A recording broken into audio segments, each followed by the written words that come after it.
আসসালামু আলাইকুম, জুম্মা মুবারক। আজকে আপনাদের মাঝে বিয়ে বাড়ি স্টাইলে শাহি রেজালা রেসিপি শেয়ার করব। যেভাবে আমি রান্নাটা করেছি সেইটাই আপনাদের শেয়ার করছি। পুরো ভিডিওর সাথে আপনারা থাকবেন, একটু ধৈর্য নিয়ে পুরো ভিডিওটা দেখবেন, তাহলে আমার মতো রান্না করতে পারবেন মজাদার বিফ রেজালা। এখানে আমি প্রায় 1.5 কেজি পরিমাণ গরুর গোশত, হাড়, চর্বি সহ নিয়েছি। কেটে ধুয়ে পরিষ্কার করে পানি ঝরিয়ে রেখে দিলাম।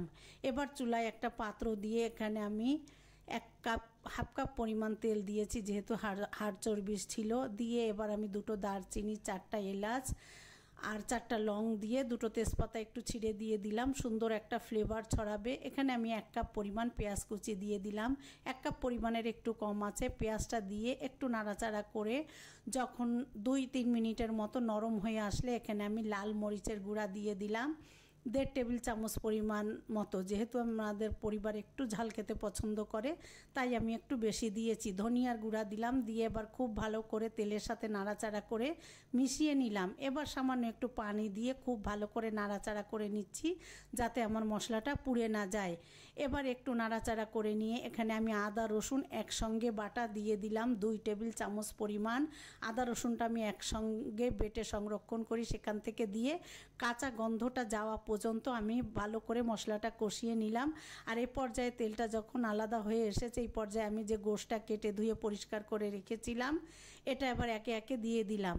এবার গোশতটা এই মশলার মধ্যে দিয়ে আমি খুব ভালো করে নাড়াচাড়া করে মশলার সাথে মিশিয়ে নিচ্ছি, যাতে প্রত্যেকটা গোশের ভিতরে মশলা খুব ভালোভাবে প্রবেশ করে। এবার খুব ভালো করে নাড়াচাড়া করে মিশিয়ে নিয়ে স্বাদ মতো লবণ দিয়ে দিলাম, যেটা ছাড়া আমাদের কোনো খাবারই কিন্তু স্বাদ হয় না। এবার লবণটা দিয়ে আরও খুব ভালো করে মিশিয়ে নিলাম। খুব ভালো করে মিশিয়ে নিয়ে এখানে আমি টক দই নিয়েছি। টক দইটা একটু চামচ দিয়ে ফেটিয়ে দিতে হবে, তাহলে ছাড়া ছাড়া মতো থাকে না। এবার আমি টক দইটা দিয়ে আরও কিছু সময় নাড়াচাড়া করে গোশতের সাথে খুব ভালো করে মিশিয়ে নিলাম।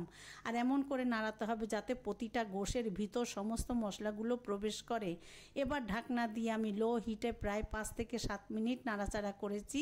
এ পর্যায়ে কিন্তু আমার গোশ থেকে বেশ কিছুটা পানি ছেড়েছে। আর নাড়াচাড়া করে যখন এ পর্যায়ে আমি আরও কিছু মশলা এখানে অ্যাড করব। এখানে আমি দিয়ে দিচ্ছি 6টা আলু বোখারা, যেটা শাহি রেজালার জন্য খুবই প্রয়োজন। দিয়ে দিচ্ছি 1 মুঠ পরিমাণ কিশমিশ, দিয়ে দিচ্ছি এখানে আমি কাঠবাদাম বাটা, এখানে আছে 4 টেবিল চামচ পরিমাণ। আসলে এই খাবারগুলোতে মশলাটা যত বেশি হবে অবশ্যই আপনার পরিমাণ অনুযায়ী। এবার এখানে দিয়ে দিলাম টমেটো হট সস, ঝাল যেটা সেটা দিয়ে এবার সমস্ত উপকরণ আমি আবার কিন্তু নাড়াচাড়া করে মিশিয়ে নিচ্ছি। আর এখানে একটা বড় এলাচ নিয়েছি, এলাচটা আমি ফাটিয়ে ভিতরের দানাগুলো দিয়ে দিলাম, খোসাটা ফেলে দিয়ে এবার দানাটা দিয়ে এবার খুব ভালো করে আবার নাড়াচাড়া করে মিশিয়ে নিচ্ছি। যেহেতু বাদাম বাটা আছে আর একটু পরপরই কিন্তু নাড়াচাড়া করতে হবে, নাহলে তলায় লেগে যেতে পারে। এবার আমি এখানে কেওড়া জল দিয়ে দিলাম 1 টেবিল চামচ পরিমাণ, দিয়ে আমি আরও জাল করে নিয়েছি 15 মিনিট, মিডিয়াম টু লো আছে নাড়াচাড়া করে। এ পর্যায়ে ঢাকনা তুলে আমি নাড়াচাড়া করে এখানে কিন্তু 1 কাপ পরিমাণ লিকুইড দুধটা আমি ব্যবহার করেছি।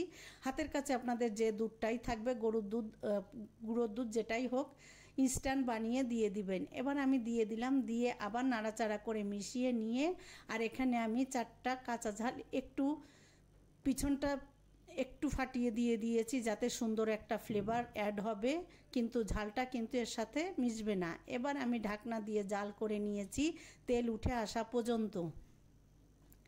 তেলটা উপরে উঠে আসলে এবার আমি আবার নাড়াচাড়া করে খুব ভালো করে মিশিয়ে নিচ্ছি।